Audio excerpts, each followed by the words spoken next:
On this episode of the Star Wars Time Show, Matt and Nick will shift gears and give a little love to Andor in its planned 5-year time span. But don't worry, Kenobi bros, because the two windbags will talk about some of the bigger changes to the series based on insights into its original script. There will be a little discussion on Taika's Star Wars film, which is starting to sound like it'll never get made. Of course, the show will end with the question of the week responses and the latest round of... Hey now, you impatient live streamers. We're here. I told you, one of the hosts, that's Nick, moves slower these days. It wouldn't be me with my busted ass leg, but hey, we made it. The reason I was a little slow today, because I tried to return Nick to a little bit of normalcy. I used to always work out before the show on Tuesdays, and after an okay post-op visit on Friday, I got the green light to start exercising again, as long as I didn't do put any pressure on the busted one. Yeah, so I was out there with my lovely nurse. My wife has been a godsend since this has happened. I mean, at times she's wanted to kill me, but for the most part, she's bending over backwards to just keep the house together. I mean, when you have one parent essentially canceled out and the other parent also has a full-time job at a high-stress corporation type of setting, things can get dicey, but she has done wonders. And so today she agreed to give me 30 minutes out in the gym, just like handing me some weights to try to do something. Because I was going on 3 weeks with zero physical activity. And I'm not like one of these CrossFit gym bro type of freaks where like, but I am an active person. And if you're an active person, you become stagnant. It can affect your mental health, as they say. So, it felt good. It was only like a little 30-minute. I usually do about an hour, a little over that, but it was something. So that's why I ran a little bit late. I forget that everything these days takes an extra half hour, even if it's wiping my ass. So I miscalculated my gym time a bit. But hey, we're here and we're ready to have some fun. All right? Yeah, Tones is right.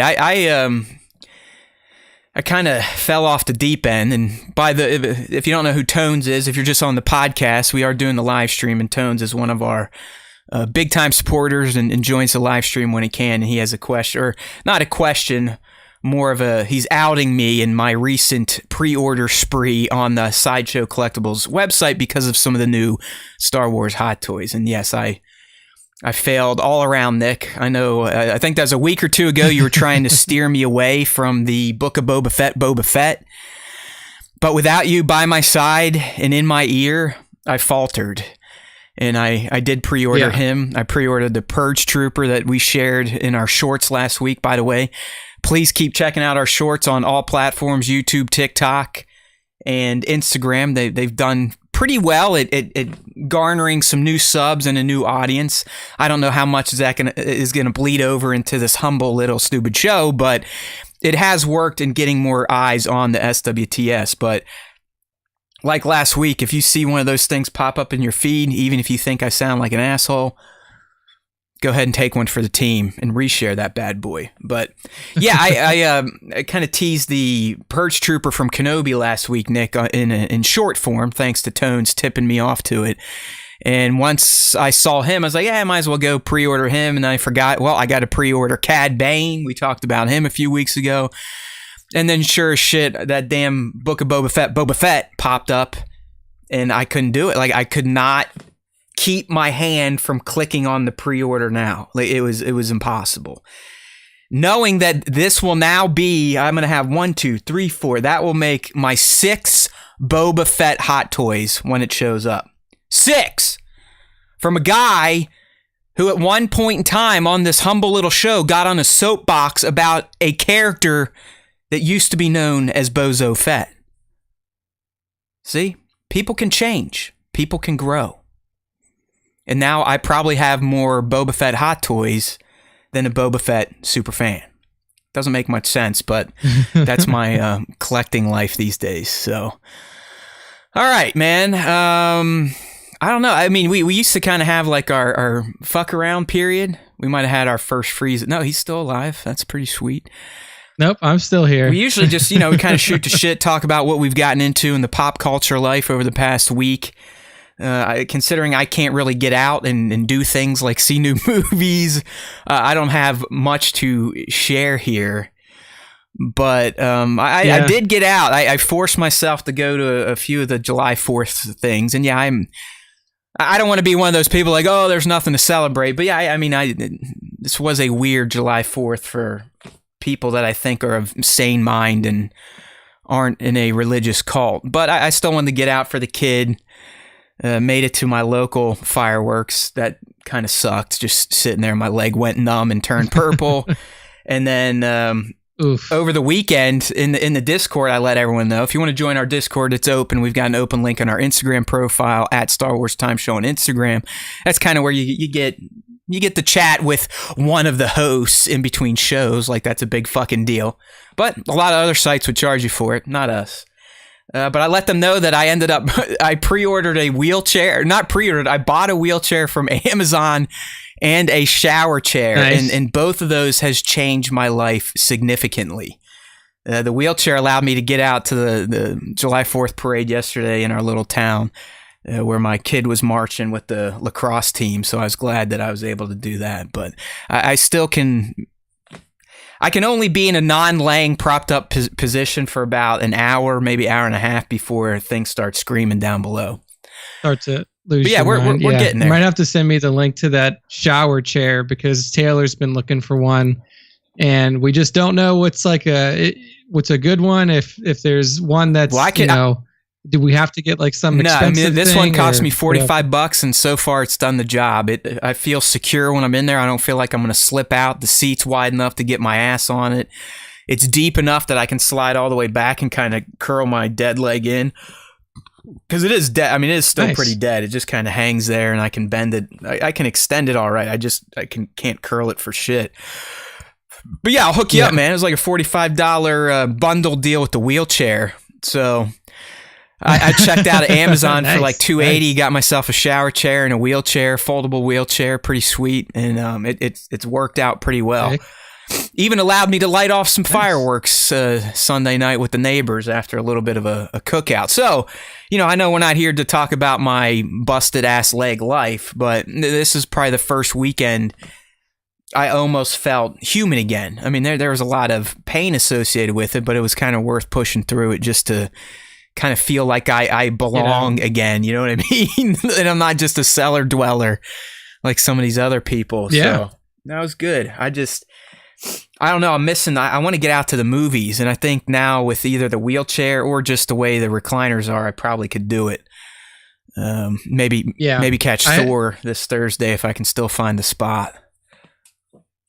I have definitely been neglecting the movies recently. I still haven't seen Doctor Strange. Oh yeah, okay. That's you don't get a pass on that.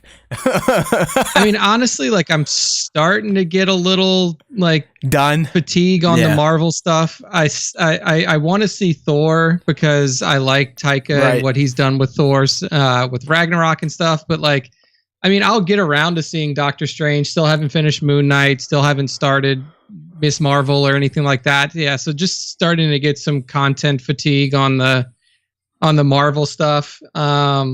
Didn't do anything this weekend at all. My grandma passed, which wasn't surprising because she's 91 years old. And she was probably, was she ready to go, or was she even coherent enough? Yeah, definitely. Yeah, she was ready to go. So we knew that it was going to be happening. In fact, my mom called me and she was like, hey, just to give you a heads up, she's, Mama's probably got 48 hours left. And it was on Saturday Sunday that she passed. Yeah, it was Sunday that she passed. And so yeah, my mom just called me. I couldn't answer because we're recording now, but she's probably calling me with info about the funeral. Yeah, are you heading out or are you staying? Oh, I'm gonna go. As long as I, don't catch any sort of cold or anything like that before the time. for the funeral, but yeah, I'm going to be heading down to Louisiana for that. Whenever it is, probably going to be sometime this weekend, I would imagine. And then so that was kind of my weekend. Nothing special, just very chill. Still have to finish the last 2.5 hour episode of Stranger Things season 4. We watched the first one. I haven't even already. dove in to the new season period. Like, I'm talking not the thing that just released this Friday or whatever, but even like season 4 episode 1. I'm way off on that one. Yeah. I've been engaged with the boys. I'm kind of I think I need to watch last week's boys, and then I think the finale's this week. That's been A+ as usual from those demented motherfuckers. I mean, yeah, I think that we tried to watch the first episode, and like Taylor's always been a bigger fan of the boys than I've been. That might have just been like when my superhero fatigue started to kick in, but like we tried to watch the first episode, and we got like not even 10 minutes in.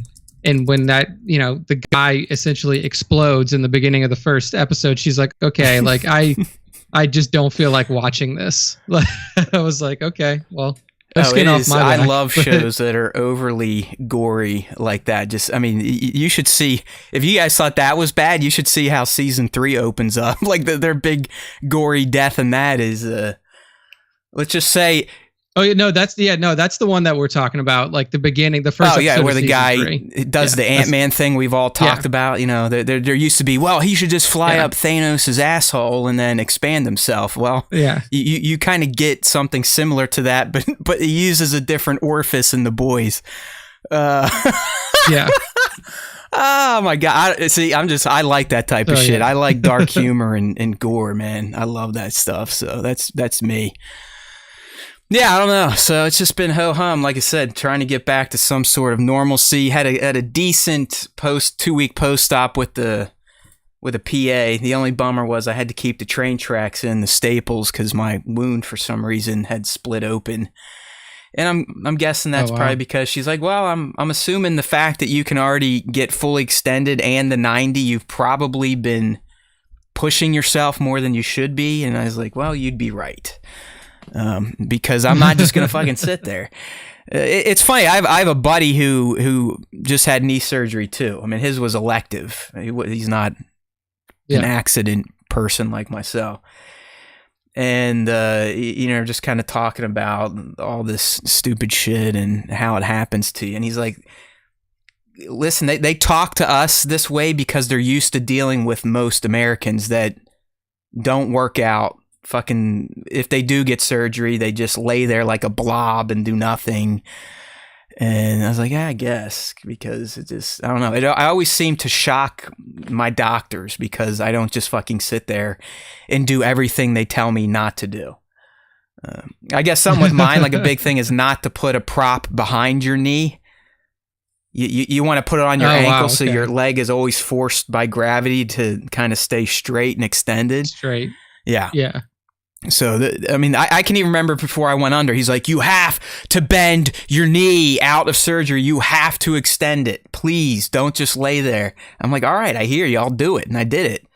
And I went into the 2 weeks. She's like, shit, you're doing way better than most people do. He's like, well, I'm not Jabba the Hutt. So. Because I listened to you when you said. Yeah, I don't care how bad it hurt. I don't want my knee to lock up. So, hey. 6 more weeks to go at minimum. We'll see. I'm going to have to somehow figure out another beach vacation in a wheelchair, so that's going to be a bit of a bummer. But in the end, as many people have told me, it can always be worse. Those are my favorite type of people. It can always be worse. Or the other one, like people that have never lost a leg. Oh, hey, just think in a few months, it'll just be a memory. It's like, yeah, that is a true statement, fuckhead. But guess what? Yeah, but I have to live. It's my reality right now. So excuse me for telling you that I'm in a bit of misery and pain. I mean, I'm a cocksucker, and it's like I've learned that I've got more empathy than even some females in my life. So it's been interesting. But let's get down to it, man. I don't know how much time I got here. It always depends on when my leg starts going numb. So. We got a few things to talk about with Andor. I was hoping we'd get another little drop today from the Empire magazine, which is doing a spotlight on it, but it did not release before the show, which is kind of how things go at the Star Wars Time Show. I'm sure it'll either drop right now or as soon as we say our goodbyes.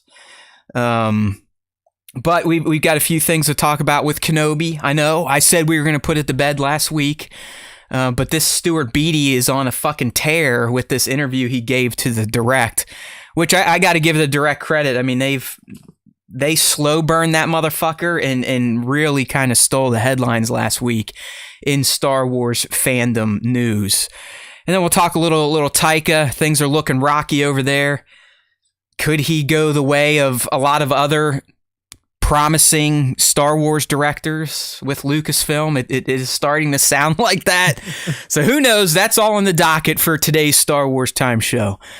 And I don't even want to say anything because I feel like I'm going to curse it, but the fact that Nick has not carboed yet, we may have finally got over that hump. He must have had like a random driver update or something, but I'm sure with my poison tongue, my friend, now that I have spoken it into the universe, you'll drop out and probably drop out permanently. So let's hope for the best. Something will break, right? Something will give. All right, so let's get though. into the Andor stuff. I mean, it's not huge, but I think it paints a better picture for what we should expect as fans over the 2-season run for this show, which, you know, is just going to be 2 seasons at this point, at least based on what Lord Tony Gilroy is telling us. And is he British? Can he be a lord? He's American? No, I think that. Yeah, he's an American guy. Because he feels like he should be Lord Tony Gilroy, right? Like, yeah, Lord, he's got that attitude, that pompous shit. Although in this, I will admit, in this article, he didn't come off. It wasn't that I'm the best, everyone else sucks. Fuck Garrett for screwing up Rogue One. Tony Gilroy is the man. You know what I mean? Like he actually gave some information here. I mean, I think he was pounding his chest a little bit like, oh, the way we make our show, it allows us to do this. But he was kind of restrained. He was a bit used to be. So the first thing, we did get an image, and you can see Diego Luna is Andor on a speeder of some sorts with Skarsgård, who plays a brand new character named as Luthen. Luthen, Luthen. He's a new character joining some of these existing ones from this time period, such as Mon Mothma and, of course, Andor himself. And I think, you know, this Skarsgård guy, he pretty much outed that Forrest Whitaker is going to be in it in some form or fashion as Saul. And who else did he out? Did he out anyone else? I thought he spilled the beans on another, at least guest star role, but maybe not. So. I'm not 100% sure. I mean, there was definitely the Saw. I mean, the Saw one we probably could have guessed. I mean, he played a pretty big role in Rogue. So the fact that he's going to be in it's not all that honestly, much of a surprise. Especially during season 1, which is going to be 5 years prior to Rogue One, we could still get a somewhat, while a little more animated and in your face, a still somewhat sane Saw Gerrera, right? Because he hasn't fully gone off the deep end, long bushy hair yet. I mean, because they show that in Rebels. Like at one point in time, they work with him. He still has a buzzed head. He's not fully nuts in like hardcore guerrilla warfare. So maybe we'll get a little more toned down Saw. But anyways, the big news coming out of this, not so much that Andor is just going to be 2 seasons, it's the fact that season 2, over 12 episodes, is going to span 4 years in the galaxy's timeline. And think about that. This is the first time in Star Wars TV, hell, and even Star Wars movies, Nick, that we are going to get that big of a time jump within a current series. I'm not talking like from season to season. I mean, season 2, every 3 episodes, according to Gilroy, is going to represent a year's time in the Andor universe. And that's pretty freaking unique. I mean, I think with The Walking Dead is probably the only other show that has made a time jump that significant within a singular season, right? Yeah. I mean, like just a year, like a year jump is huge. And if you really think about it, I know that they said that we're going to see some young Andor in here, so It'll maybe the way flashback. that they're treating it is at like, this point, it has to be flashback. Yeah, exactly. Like either it's a flashback, or you legitimately start the series when Andor is like 14 years old. You have dude, a whole I was episode with where you, see, but this article I think clears that up, because it specifically says Andor season 1 will cover 1 year of time. So it's probably going to be him as an adult, but I still think you're going to get little Diego just to see him, fleeing planets and kind of becoming a migrant. Let's be real. I mean, this is a story of an immigrant. That's what it's going to become. Andor losing his planet, probably losing most of his family. He's going to become one of these migrants in the galaxy, thanks to the Empire just coming in and taking over these systems. So I think with this being cleared up now that season 1 is just going to cover a year, then we'll probably get some dreams, maybe a little flashback of him as a child and the fear he must have felt and the running and the hiding and the terror. But based on Lord Gilroy, season 1 and season 2 is going to cover 5 total years. And season 2 is going to end right. I mean, this comes from the same article. Season 2, they said, will lead right into Rogue One. So I'm guessing at this point, like the finale could be them getting the intel on Jyn Erso, Galen Erso, the pilot, right? Bodhi, all that type of stuff that kicks Bodhi, off Rogue. the events of Rogue. So here's. Yeah, I mean. I was just going to read the quote, so go ahead, get your thought out. Yeah. No, yeah, I was just going to say, with that much time being covered in season 2 alone, I mean, 4 years in season 2 alone, that's going to be super interesting to see how they accomplish that, because that is going to require a lot of jumping, and it may feel a little disjointed. At least to my... be essentially 4 mini trilogies in one season, because the way they're doing this, I'll read the quote from Gilroy, because this is the one where you can kind of sense his pompousness a bit. All right, so directors work in blocks of 3 episodes. We did 4 blocks in season 1 of 3 episodes each. We looked and said, wow, it'd be really interesting if we come back and we use each block to represent a year. We'll move a year closer with each block. From a narrative point of view, it's really exciting to be able to work on something where you do a Friday, Saturday, and Sunday, and then jump a year. So it is. I mean, each director in season 2 is going to get a 3-episode arc, and by the end of that arc, we'll be starting a new arc a year into the future. Yeah. Okay. I mean, that's interesting to see that they've actually like broken it out like that, to where it's like, okay, 3 episodes is a year. And then, that's how we get to the 4. And if it is working with like each director has 3 episodes, that'll almost be like an interesting anthology type of deal. You know? Because it could. I mean, we saw what happened with the sequels. I mean, there could be issues with this, but I think the good thing is Tony is still in charge, love him or hate him, of everything, and the writers don't really change drastically. So I think while you may get slight tonal and narrative shifts between each of these little 3-episode arcs, ultimately I think it's all still going to seamlessly feel like the same series. You know what I mean? It's not going to be, well, we ended episode 3 and then episode 4 completely just does whatever it feels like, kind of like how episode 8 did to episode 7. I'm talking the movies now. So I kind of dig this philosophy. I think it could work really well, because you are allowing the directors to kind of have more control over the story over multiple episodes.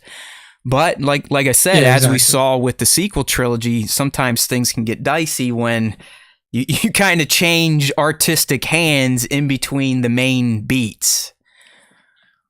Yeah, that always does get into an area where it's like you start to get visions that are like mixing, and then shit gets blurred because one director has this vision, the other one wasn't quite leaning that direction or not. Like it's a little concerning, but I feel like in TV that can work a little bit better. Like it's a little easier to do something like that in TV than it is really, to do in it's movies, been done since the dawn of time, especially with the longer form TV we have now. I mean, Breaking Bad would have multiple directors per season, but Vince Gilligan was the main voice. Like, as long as that writing team is intact, Nick, I think things should be okay. Which we're actually going to look at the directors and writers, and it does look like it stays cohesive. So it's not like with each 3 episodes you're wiping out some of the artists, the writers, and bringing in people new. I think everyone is kind of on the same page. Plus, again, you have Gilroy as showrunner over everything, so it's not as disjointed, in my opinion, as how the movies were handled. The movies where it was were, like no one was over anything except this bogus story group that had their thumbs up their asses, and then they're like, "Hey, just do what you want. Doesn't matter." At least you have one guy who's like watching everybody and saying like, "Nope, you can't do that. Yeah, you can do that. This is how these two things work together." Like, and I know we make fun of him, but he did make Rogue One better. Right? I mean, he is the Vader hallway scene guy, plain and simple. I mean, I got to give him some respect just for that. And like, if you think about it, like the Vader hallway scene is what kind of opened up what may have opened up the possibility of what we saw from Vader in Kenobi, there's truth to that. Like the more visceral Vader. 100%. I mean, unless they're just so close-minded, how could you not witness the reaction from the fans to that scene and not go, you know what, we probably should do more live-action Vader and kind of let him go ham. These crazy fuckers, they seem to dig this shit. You know what I mean? Like that's not a hard little meeting to have. Not a, you call up the chief creative officer, and that meeting should take about 5 minutes. Like, hey, you see what they did there? Yeah. Let's do more of it. They'll like it. It's okay. So, Tones is saying, got to get at K2 at some point in season 2. Yeah, I agree. It comes down to, has Taika been lying to us and he's truly not in season 1, or do we get that? But yeah, I agree. If you don't see K2 in season 1, which again is only the 12 episodes of season 1 is only covering year 1 of the Andor story. Season 2 is the season where you're going to get the 4 years of coverage by the time all 12 episodes have aired. So, it'll probably show you how, like you said, like how he met K2, how more context behind Galen and what his, work was and everything like that. Just like basically take the story of Rogue One and dive deeper into like how we got there. Exactly. Well, Nick, you kind of teed up Diego's quote, so thank you. You're a professional. Yeah. So here's what Luna had to say. Rogue One is more about an event than the actual journey of the characters. It's quite amazing to start a show where it's not about where we can end, it's about how did we end there. So Nick hit it right on the fucking head. We're going to see all the little minutia, all the little buildup to the opening credits of Rogue One. I mean, and that's kind of how they make it sound. Like season 2, by the finale, should almost be teeing up the opening shot of Rogue One, seeing Krennic's shuttle head down to the Urso farm and all that fun stuff. And that's pretty exciting. I mean, I don't quite have I gotta see. I mean, clearly I'm excited to watch Andor, but it's not the same feeling I had for Obi-Wan or even Book of Boba Fett. I've always been like, hey, Andor, cool. It's Star Wars. I'm down for it. I'll consume it. But I've never had to like, I can't fucking wait to see what Cassian gets into. You know what I mean? Yeah. I think it was like because those characters had such a short shelf life. Like you were only with them for by design too. 2.5 hours. That's by design. Yeah. That like you didn't really get the attachment that you need to like build hype for something like Kenobi was, because I felt the same way. Like I felt like, oh, it's cool that we're getting Andor. It's cool that we're exploring that time period more and exploring these characters more. But I never felt like that. I'll put it this way: if we didn't get Andor like as a series, I wouldn't have been. Yeah, upset, I'm with you. I'm with you. Like I said, I'll always take Star Wars, or I'll always give it a stab, and so far I tend to like it. I know to some people that makes me a clown, but I'm okay with that. I like Star Wars. It makes me happy. I watch it for story much more than for production value. But you're right. I mean, again, Diego said exactly what you just eloquated there. I mean, Rogue One was more about the event than the characters. So yeah, you hit it again. You're 2 for 2 on this segment on your wise breakdown. Like I said, though, we did get the full list of writers and directors for Andor. I'll go ahead and pop that up on the screen if you're on the live stream. If you want to join 2:30 p East YouTube Tuesdays. So here we go. This is an official kind of press release, so it's good to go. But here we got the directors for season 1. Toby Haynes, no freaking clue. Toby's got a lot. He's doing 1, 2, 3, and 8, 9, 10. See, those are his 3 episode blocks. Susanna White has 4, 5, 6. And Benjamin Karen has 7, 11, 12. So Benjamin will be finishing it out. And then the writers are mostly the Gilroy family. So like I said, yeah, Tony there's a cohesive voice here. I mean, if you are a fan of, or if you were a fan of House of Cards, Beau Willimon, the guy who adapted that series for TV, is writing episodes 8, 9, and 10. Do you know any of these other fuckers? Do you know Steven Schiff? He got 1 episode. That's interesting. He's only got a single. I wonder what that means. Not familiar with Steven Schiff. Neither. For Susanna White, she directed some episodes of Generation Kill, which was an HBO series about the war in Iraq in the early 2000s. So I'm familiar with her work from there. Looking up like Benjamin Karen, we'll see what his, he did some episodes of Sherlock in 2017. Okay. Directed some of The Crown on Netflix. Right. So if you guys have watched that's some Crown, quality programming then. So I think the show's in good hands for sure. Yeah, and then I'm not sure who Toby Haynes is or what he's worked on in the past. Also, a lot of British directors here. Toby Haynes also worked on Sherlock, 2012. Director on Black Mirror, 2017, and then directed some Doctor Who. Oh, well, shit. As well. Their pedigree is right in that sci-fi realm, so that's a pretty good list. Yeah. Thankfully, Nick fired up the Google machine for us and check them out, because I was just like, well, I'm just gonna whip it out there and see what we get. Somebody may know these people. Are. Yeah, Tones brings up a good point here. Yeah. Diego getting in on some of that EP money, just like Ewan did for Kenobi. You notice Ewan was the only one that got EP credits, which is essentially like a full other payday.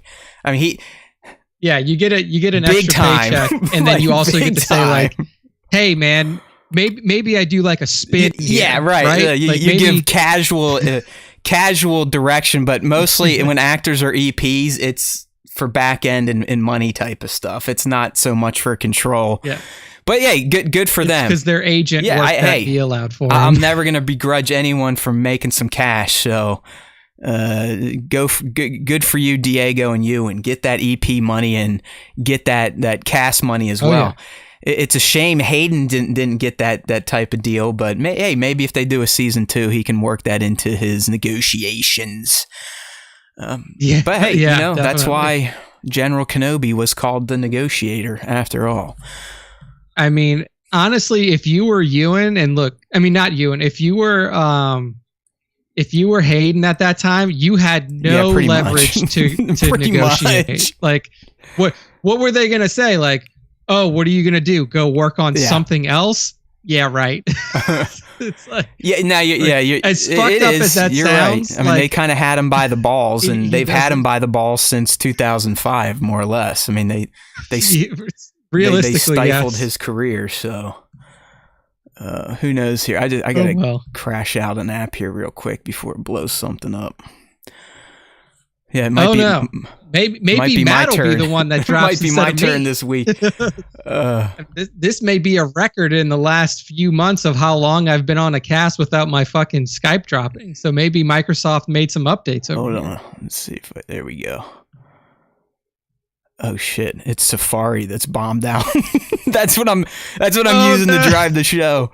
Oh no, I can't even switch tabs. It's all right. We can get him back up and running here. It's okay.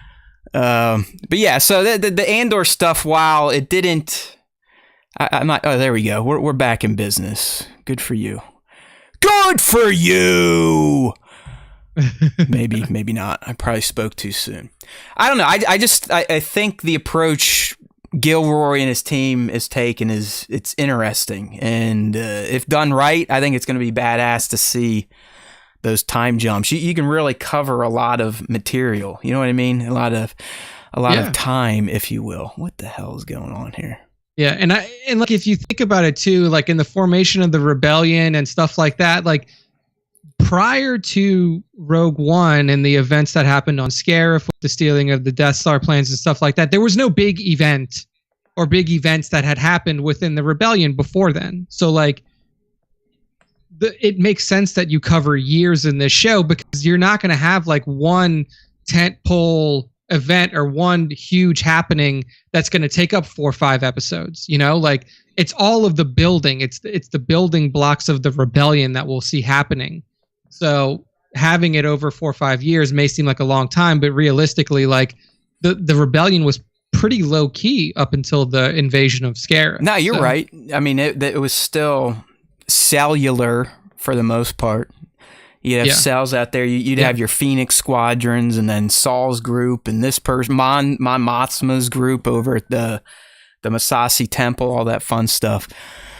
I think that's what I'm most excited for in Andor, is just seeing the state of the galaxy again. Same excitement that Bad Batch or same itch that Bad Batch scratches, where you're getting a peek, and even Kenobi gave us some of this. You're getting a peek at Prime Empire, which when you think about it, when we were first introduced to it, especially if you were, a child of the 70s or 80s, we came in at the tail end of the Empire's reign. I mean, we got to see the Empire's reign for like the last 3 or 4 years of its existence, and then it failed, or so we thought.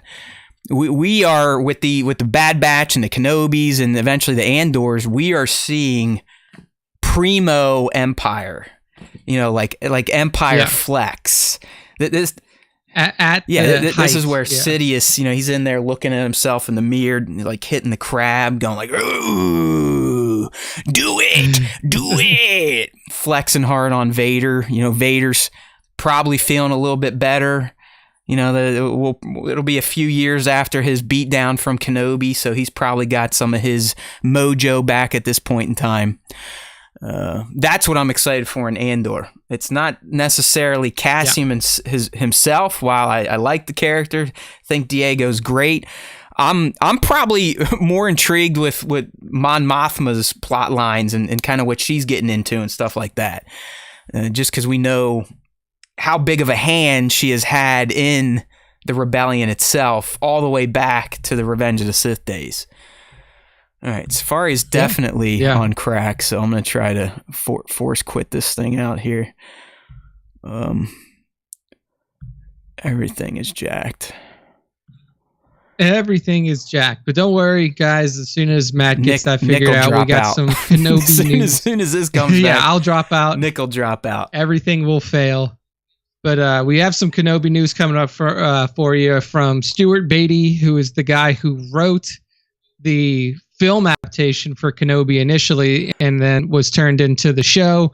We have some conversations that he had with the direct about Reva and what her fate was in the movies, and then also a character that was left out of the show but played a pretty integral part in the movies that we may get to see in a Kenobi season 2. I agree. If it happens. And we're back. So, we've got some screenage now, I think. Let me check the dashboard. Maybe it'll catch up at some point. No, it sure hasn't. So hold on. Yay! Yes, Yay! It's back. I love you, technology. So, as Nick said, and again, I did shorts on these. The first one we're going to talk about is how different Reva's journey ended up in the series we got versus the way Beatty, her creator, like this guy, like Reva has been a character for years, my friends. Especially those of you who are like, oh, going woke, and she's the woke, and blah, blah, blah, woke, go woke. Kenobi went woke. Reva literally has been a part of the Kenobi project since its inception, since movie days. Yeah, 2017 is when he said that the character of Reva was created. Yeah, so 5 years ago, she's been in existence in some form or fashion, and clearly she made it into the version we got. But Beatty did reveal that her path was much, much different in his original script. In fact, I believe some of this is what got leaked early on as the real ending. While, the leakers ended up being incorrect, they really weren't, because they were probably still getting information from the original script. They had like the old info, the draft 1 info. But what I think is interesting here, and then also in the next one, is you get to see decision-making differences between film and TV. Yeah. Yep. And I'll kind of like clarify that a little bit after we read through some of the quotes. So starting off with the Reva one, Stuart Beatty was talking about how Reva's fate was different in the movies, and her knowledge of events and people were also different. Correct. So here's one of the quotes. He said, except the only little difference in mine was she didn't know Darth Vader was Anakin. Because I was like, how'd she know that? All she saw was Anakin as Anakin, because he hadn't changed into the suit yet, right? Right. So Anakin killed her friends, right? So Anakin killed her friends, put the scar on her, almost killed her, left her for dead, basically. So in her mind, the Jedi Council were the biggest villains in the galaxy. She believed the lies that they were plotting a coup to overtake and get power and all that, but they were stopped by the clones. Heroes. So she believed that's why she's hunting Jedi, because she believed the Jedi are the worst, basically. Yeah, so she bought into Sidious's bullshit. Yeah. Hook, line, and sinker. She saw the hollows laying in her recovery bed or whatever, and she's like, fuck these guys, fuck that Anakin dude. And that's kind of where her hate for the Jedi stemmed from. So that was Beatty's mindset going into the film adaptation of Reva, is that she doesn't know Vader's Anakin because she thinks that all Jedi are bad. Now, the version of Reva that we got knew Anakin was Vader, and here's what I'll say there is, like, even as a young child, like, she was obviously strong enough in the Force to bring to the temple. She was obviously strong enough in the Force to survive a lightsaber, gas, stab, whatever you want to call it. So, like, she was a pretty powerful Force user. And usually powerful Force users can feel the presence of other powerful Force users that they've interacted with when they're around them. So in this instance, I can kind of see where Beatty's coming from, but like, if you take the Force into account, and if you also take into account that, like, hey man, like when stuff was going down at the Jedi Temple, we also know that there were Jedi that were actively fighting against the clones, that were actively trying to fight against Anakin as he was making his way through the temple and slaughtering everybody. So I guess that's kind of how they changed that perceptive lens for Reva, is like, okay, well, even if she didn't know that, that Anakin was the only one portraying, like, or perpetrating this, then she would still know that Anakin is Vader, just purely based off of, like, Force. What she felt when she was stabbed by Anakin, and the presence that she feels when she's in the presence. I know he wasn't Vader. in the suit yet, and I think we kind of made this point to explain how she would have figured it out. He was Lord Vader. I mean, there's a good chance the 501 they were over their comms was like, Lord Vader, there's some in the hallway. Lord Vader, there's some in the atrium. Lord Vader, we've got, one little batch of kids you need to mow through still. So that stuff, to me, again, I don't get worked up on that type of minutia. Yeah. Didn't really bother me at all. But Beatty want kind of like just hard line. Let's stick to the Palpatine story to the galaxy that the Jedi were plotting a coup, and that's where she developed the hate for them. Ultimately, you know, she was truly hunting Jedi to kill them. That's why she was going after Kenobi. Like, fuck you. You were one of the more powerful ones. You need to die. You coup attempting motherfucker. You know what I mean? Like that was her mindset. But very hard line. But here's kind of where things also changed for Reva, because she was supposed to die at the hands of Vader, but the way it went down may not be like you thought. So here we go. Yeah, killed by Vader at the end of it. Yeah. I wanted this story. I wanted her story to end. I wanted Reva to play her part in the Kenobi Vader story, which was essentially at the end, she was the one that allowed Vader, basically told Vader to stop hunting Kenobi. You know, she ended the obsession Vader had with Kenobi. She claimed it was over, it's done. So that was her role to play, and she'd done so many terrible things, I felt she had to die. You can only redeem so much. So what he was saying was that ultimately Kenobi was going to talk sense into her and reveal to her, like, listen, Darth Vader's Anakin Skywalker, you dummy. You're doing all this terrible shit in his name, thinking that, you know, the Jedi were bad. And she goes like, oh, fuck. That's when she goes back to Vader now and essentially says, hey, I found him. I killed him. And Vader's like, fuck you. You took my prize. Ugh, you're dead. Yeah. That was going to be Reva's end. Now, to me, this is a big difference between movie storytelling and TV show storytelling, because in a movie you have to assume that what is end is the end. You know, like if Beatty were to write a trilogy where Reva lives at the end, then now that the onus is on someone else to take up this story or to decide like what happens to her, like how does she factor into the galaxy outside of this tale. But for a TV show, especially a TV show that's likely to get multiple seasons, you can keep a character like Reva around because now the onus is on you as a storyteller to finish your tale. And you can do that way more easily through TV than you can through movies. So I think that the idea to change Kenobi from a film trilogy to a live action series actually gave Reva essentially a second life, because it allowed them to extend her story for as long as they can through TV. Well, and we got a 2-hour movie turned into 4.5 hours of narrative. That exactly. To me is a bonus. I prefer the extra 2.5 hours, even if we had to wait a few weeks to get the full picture, than just the 2-hour shot. You know what I mean? So I think ultimately it sucks that Solo sunk the Star Wars story kind of movie franchise thing, because I do think there are characters that fit well for that Star Wars story motif. Han fucking Solo. Yeah. I mean, I don't give a shit what KK says. Alden was fine. It was a fun cast. They had good story set up for a second movie or 3 movies. But hey, it's dead. That shit ain't coming back. I mean, the Star Wars story movies are dead, and once we get through our Taika segment, movies in general could be gone from Star Wars for quite some time, as we've been talking about here. So, Nick, now that you know this, I don't, the Fallen Order stuff, it's like whatever. I mean, he did offer up one more quote saying, listen, Reva existed a year before Fallen Order even came out, or I knew about it. So, no, she's not a clone of Trilla. In fact, Trilla is more of a clone of Reva.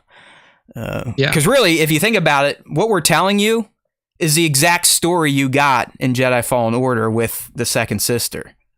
It's pretty much. It's spot on. It's the exact story. Trilla is Reva of the Kenobi movie.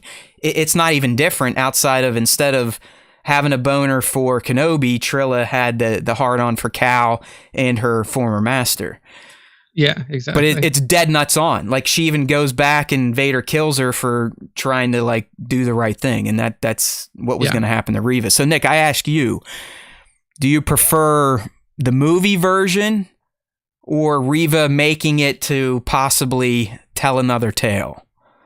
I like the TV show version better, and I also like it not only because, well, outside of her living, I like it because she knew who Anakin was. I like that wasn't a hidden like hidden behind something. Right. Because realistically, like I was saying before, like there was so much that was happening in that temple, and yes, it could be difficult to like keep track of everything that was happening, but even as like a Force sensitive child, like you see this person who stabbed you.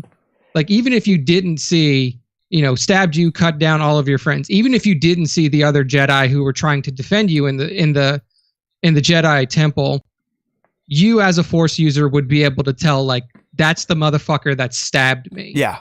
As soon as you walked into the room with Vader. I get that. It's like it's almost like the Force is like a social security number, right? Where you can sense through someone's Force presence who they are. I mean, she was doing it in the early runs, right? Where they were on the run and he would be hiding and just walking into a room, she'd be like, oh, and start talking all the smack to him. Yeah, when she walked into the room where the underground tunnel was for the path, like she knew that people were there. She knew. Yep. And she knew almost exactly who it was. So it would be weird if she was standing in a room with Darth Vader and didn't know that it was Anakin. But so now I do like the TV. Real quick, we got our little special guest spot. Here she is. Nice. Hello. Eating a cookie. Yep. A little bored today because it's raining outside, so she hasn't been able to play with the gang so much. But I actually have oh, okay. I'm sorry. I didn't know. Yeah. All right. Say hello. Hello. Enjoy your cookie. Hello. Right? And may the Force be with us, right? Mm-hmm. All right. See you, little lady. Yeah, no, I'm with you. I like that Reva has potential to become more. I know. I mean, literally, her path is wide open. I think last week we were talking about where she could go. To me, she is a natural fit with Roken's faction. Having a former Jedi, fallen Inquisitor, further redeeming herself with the path and getting Force users to safety just makes the most sense to me. It's like giving Roken's group a superhero to have on hand at all times, because while they're trying to save Force people, they didn't have any Force people within their ranks. Tala didn't have the Force. Haja had the fake Force. Roken didn't have the Force. It was mostly the kids who don't know how to use it yet. Now, if you link Reva up with them, it just makes sense. You get a protector, like you're getting a superhero. But that's if they do a season 2. At this point, it's got to be inevitable. I don't know how they miss on it if you believe all these Nielsen ratings and streaming records and yada yada yada. You know what I mean? So yeah, I agree. I also think that Star Wars fans in general we have a spoiled mindset where it's like, if you get introduced to a character, we feel that it's a given that we see how their tale ends as well. Like, even if it is like an ancillary character, we feel like, damn it, Nick, I want to see what Frog Lady and her husband are up to. They're kids. They're kids, man. We didn't get to see if the kids survived. Like, we need to come to the realization that it's okay for some characters to just fade into the background. Like they had their time in the spotlight with the main characters, and then they just go on and they live their life. Like, you don't have to see Reva die, and we don't necessarily have to see all of the work that Reva does after she's been redeemed. Agreed. We're going to get it, though. Like, I mean, if they do season 2, but you are right. I mean, it could just end there. Like an ownership. It could just end there because she served her role to the overall story, which was to awaken Kenobi to the Force again. And that's it. That's what her job was. And she achieved that. He walked away, with a shit-eating grin, dropping hello there on people. So he's in a much better place thanks to the journey that she set him off on. So she did serve her purpose 100%. You are right. Yeah. Now, we're going to get her if there's a season 2 because she's an established main character, all that fun stuff. So, and I'm all for it. Like, I like the character. I thought Moses did a great job. and there is an interesting direction that character could go, and hopefully she does die with honor, with like a huge sacrifice, because I would probably go with she should probably be dead by the time A New Hope comes around, just like Kanan was killed off, and just like Ezra was removed literally from the fucking chessboard. If you notice that, they removed any of these new Jedi they've brought up over the years, they've all been systematically taken off of the fucking board before the events of A New Hope, I guess. And that's just like that. It's just a hard thing to have to deal with when you want to create interesting new characters, but you essentially have them on a time limit. Like either you have to be dead or you have to be somewhere where we don't care about you by the time A New Hope The only starts. one that was not removed, and I think we could excuse it with some technicalities, is Ahsoka. She's not a Jedi. She's not a Sith. She's what is now described as an unaligned Force user. Yes, my friends, that is a new classification of Force user in Star Wars. Look it up. Kylo is one. Rey is one. Ahsoka is one. Visa Mars is considered an unaligned Force user. I know this because of Galaxy of Heroes and all the factions and all that fun stuff, but they are unaligned Force users. But if you think about the way they handled Ahsoka, they still technically included her because of the epilogue in Rebels. They're like, oh yeah, she was around. She helped fight for the Rebel Alliance, and we won the Battle of Endor, and now she's going out on an adventure with Sabine. So that's kind of how they skirted around keeping her in the mix. But outside of that, if you think about it, most of the Jedi that have been created after we thought all Jedi were killed outside of Kenobi, Yoda, and the Skywalker kids, they have been kind of benched before Luke's time to shine. Exactly. So, interested to see how her storyline plays out if there is a season 2 of Kenobi. At this point, like you said, there's no reason for there not to be a season 2 of Kenobi. So I am genuinely interested to see where she ends up. I mean, it makes the most sense for her to hook up with the Path and then somehow be involved with the Rebel Alliance in some way.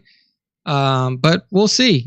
I mean, they may kill her at the end of season 2 because you still have that same issue, like you just brought up, of these Force users who we know are out there. Yeah, what the fuck are they doing? Like, it's like, hello, a guy just blew up the Death Star in a fucking X-wing by himself with the help of a scoundrel and a walking carpet. Like, does that not stand out as an amazing feat? Is that not a call to arms to you magic people out there? So yeah. But they'll figure it out, and if not, I don't really give a shit. That type of stuff I can write off. I've had someone leave like detailed comments on some of these breakdowns, like issue number 1, blah blah. Why no time? Issue number 2. I'm like, you know what? These are all, I guess, valid issues in storytelling, but who cares? Like, but it's also like persistent storytelling. Yeah, so I mean, at some point, like, maybe it will be addressed, but it doesn't have to be immediate. Dude, I'm talking like like why didn't they just send TIE fighters after Kenobi's shuttle? Well, Vader specifically told everyone, fuck you. Fuck those people. This is my ship. I'm Darth Vader. We're going after Obi-Wan, and I'm going after him myself. I don't want anyone else involved. Like, who? That just makes sense to me. He's Darth Vader. No one is going to cross him, period. Yeah.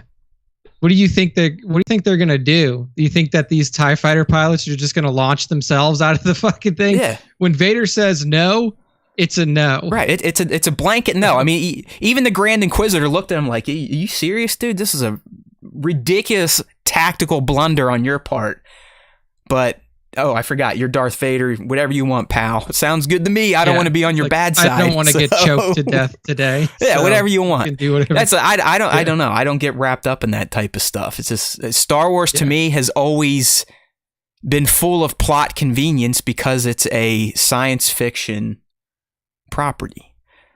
You know? It's got to be. It doesn't have to be that realistic. I mean, there's the good guys usually get away with some crazy shit, and that's not just Star Wars. I mean, that's everything. Just look at anything, even these shows that pretend you're just dealing with normal people, like back in the day, like Lethal Weapons or Die Hards. I mean, look at the shit that that Bruce Willis's character got away with as a fucking human. Okay? Yeah. No space magic, none of that stuff. But we all liked it. We all think it's fun. Who cares? All right. So that was one of the changes from Obi-Wan. You know, last week we learned that it was supposed to be a trilogy, and this is how Stewart thinks season 2 should go, which is kind of Obi-Wan dealing with his known mortality and how he's going to come to grips with that. Then we got the whole Reva thing, and now, for you clone bros out there, it's also been revealed that Commander Cody was going to be a pretty major character in the series. Almost like Kenobi's buddy on Tatooine. I mean, we're not talking like a cameo or a guest star role. Tamara's name would have been in the cast, just like, you know, in order of appearance, that type of deal. Indeed. Yeah, so here's the quote from Beatty when talking about Commander Cody and his role within the movies. He says, yeah, Cody was the big one. I love the idea of Obi-Wan having a buddy on Tatooine, like a secret buddy. So like the first time he goes into town, you see Cody and he's following him through the streets and attacks him, takes him into an alley with a knife to his throat and says, "You're dead."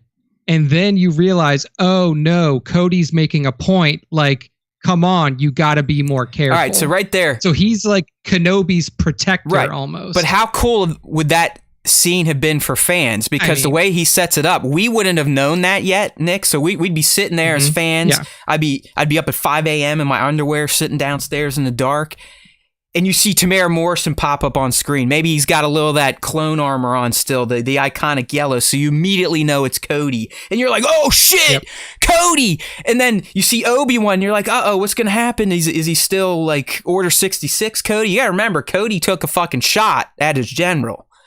He just, hit the ledge and knocked off the lizard beast instead of hitting his mark. So he wanted to kill him. He was doing what's Crosshair's line here? Good soldiers follow orders. Yeah, he was all in on that. So think about it, again, as a fan, you don't know anything yet, and you see Kenobi, you see a Cody, and you're going, oh shit.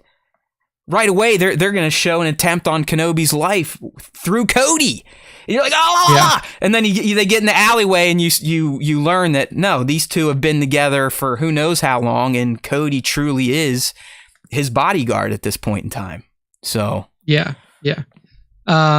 So with that, Beatty explains that at some point Cody does have his inhibitor chip removed, so he's no longer under the influence of the Empire. That's how he's been able to do things on his own. So here's his quote here. He says, and you realize, oh, Cody has now morphed from someone who was trying to kill him when we last saw them to someone who is now devoting his life to protecting him. Because by now he's had the biochip taken out of his head, and now he realizes, oh my God, what I did was wrong. And he has been driven by guilt as much as Obi-Wan's been driven by guilt. So you got these two kind of old warriors bickering, like this old married couple bitching about, God, it was so much better when we just had an army at our backs, Yeah, so in this version, Nick, it seems like, Kenobi is still a bit depressed, but he wouldn't have been as lonely and as kind of sequestered and shut down in this version. Because, I mean, Stewart's making it seem like, again, Kenobi, it was almost going to be a buddy movie. Fucking Kenobi and Cody, the Kenobi and Cody series. But it does sound like those would have been some fun conversations between these two 10 years after their war days. And look, I could see this happening in season 2. Like, Cody, to me, is still a very open and viable character in season 2. It depends. It may not be in this way, though. Right, because here's what's happened now since the movie changed. We know for a fact Cody is getting addressed in Bad Batch season 2. So what do they do with him there? Hopefully they don't kill him off. It does seem like he's starting to have reservations about how he's acting. Because it looks like he's teamed up with Crosshair and still on the Empire side, but he's questioning things kind of like the other Bad Batchers did. And Homeboy, what's Homeboy? Hauser? Was it Hauser? Yeah. So I think at this point, we have to see what Bad Batch does with the character. Do they redeem him, and does he go the route of Rex and removes his chip? or does he kind of sacrifice himself to save Rex in Clone Force 99, the Bad Batch, whatever you want to call him, and kind of ends his time there. But so that you are right until we see what happens in Bad Batch. So yeah, I mean, I would love to see Cody make the turn back, like get the inhibitor chip removed, and actually, take on a role, like seek out Kenobi and have an interaction like this for the first time that we see him in season 2. Yeah, because they were boys. I mean, they're in the movies. Yeah. That was the only really interaction we got, more than just, hey, soldiers, go do something. I mean, in ROTS, you can see their relationship, even though it's just a quick scene, like, hey, asshole, you dropped your lightsaber. Yeah. But you could tell they had bonded, and then obviously if you've watched Clone Wars, you realize that, they were, Cody and Kenobi, that was his guy. I mean, Kenobi relied on Cody just like Anakin relied on Rex. They all kind of had their captains and commanders. So I'm with you. I'm with you. It just depends on what, Dave's group did in the animation wing with Cody in this season of Bad Batch. I'm assuming he's either going for heartstrings or he's going for heroics and keeping Cody alive just for fan service. Well, the good thing now with Filoni being the creative director of Lucasfilm and not just like, on a project by project basis, is that he has the full scope now. So he can go into Bad Batch and he can tell the Bad Batch guys like, hey, we need Cody alive because we're going to use him in season 2 of Kenobi. Right. Where before, if he was only working on Mando and Ahsoka, he doesn't really have input into what the people on Bad Batch do. Like he can say like, hey guys, if you can you leave him alive? Cause I'd like to use him, but he didn't have the authority to really make that happen. Now he can make that happen. He can make whatever he wants to happen. There's one other quote here from Beatty before we move on from these stories. This would have been very interesting if they went this way. Yeah. And again, like I feel like something like this, given a season 2 of Kenobi and given Cody alive and with his inhibitor chip, could still potentially happen.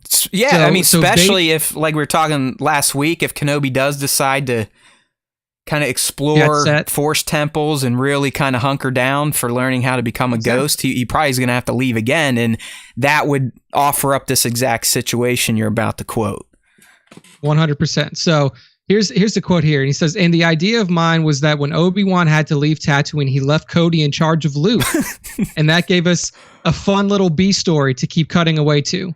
And yeah, he's a really fun character and a guy racing against the clock, obviously, because he's aging twice as fast. He's trying to atone for the worst thing he's ever done in his life. So tragic in a way, but just fun. The way they bickered in my stuff, it was just, put a smile on your face and, laughs, just arguing all the time. So, I mean, really, if you think about it, Nick, this is what we got between Leia and Ben. Yeah. It was the comedic, like to a degree, like Cody was kind of like the comedic relief. Yeah, you were going to kind of get that back and forth where you could tell they cared for each other, but, the little Skywalker is still giving shit to the adult. Kind of standing out from other younglings, where you could tell they were special. They're not just a dopey 10-year-old. So yeah, I mean this would have been fun, but I'm with you. Depending on what happens in Bad Batch, again, this is still on the table if we do a second season of Kenobi. And I agree. I would say as long as Cody is gone by the time the Rebels timeline comes around, continuity is intact. Because to me, it would get weird if Cody's still alive, yet he doesn't get mixed up with Rex, Gregor, and Wolf. Like, as old men, how do they not kind of all come together if they know that they're out and about in the galaxy doing good for the Rebel Alliance? Yeah, it'll be interesting to see how they handle Cody in Bad Batch. I really do hope that they give him a redemption arc, and we do get to see him in season 2 of Kenobi, because I think that relationship is exactly what Ben needs. Like, he needs somebody to ground himself to a certain degree. Like, even if it's just sitting in the hovel and shooting the shit, like we always assumed that this man was just alone for a decade, almost 2 decades. But just to have somebody that he can like reminisce with, even for an hour a day, it would make so much more sense as to why Kenobi was as, I guess you would say, jovial as he was when he first saw Luke in A New Hope, because he hasn't been like completely beaten down by time. Correct. So I still like what we got, though. I appreciated seeing this character, this Jedi Master, this general, broken down into a shell of himself. So I did like that he did not have that support system in season 1. Yeah. I do think we need to see Kenobi at his lowest and how he was unwilling to help the galaxy at that stage. And then the journey that brought him back to Mr. Hello there. Hey there, Qui-Gon. We know what we need to do now. There is hope. We can do this. I know I got to chill with Luke and just kind of let the Force take care of that. Because Beatty, I think in some of these articles was hinting that Kenobi was really pushing I need to train Luke, and Luke's got to do this and that at a young age. Like he's got to, just like the old Jedi would have been, you got to get them young. You got to get them before they have emotions. And I dig the Kenobi we got. I like seeing that broken man because you really could see his own redemption to himself, but also him morphing from cave boy to mythos Obi-Wan, complete with goggles and sleeveless robe. Yeah. I agree that having him like this in season 1 was definitely the right move.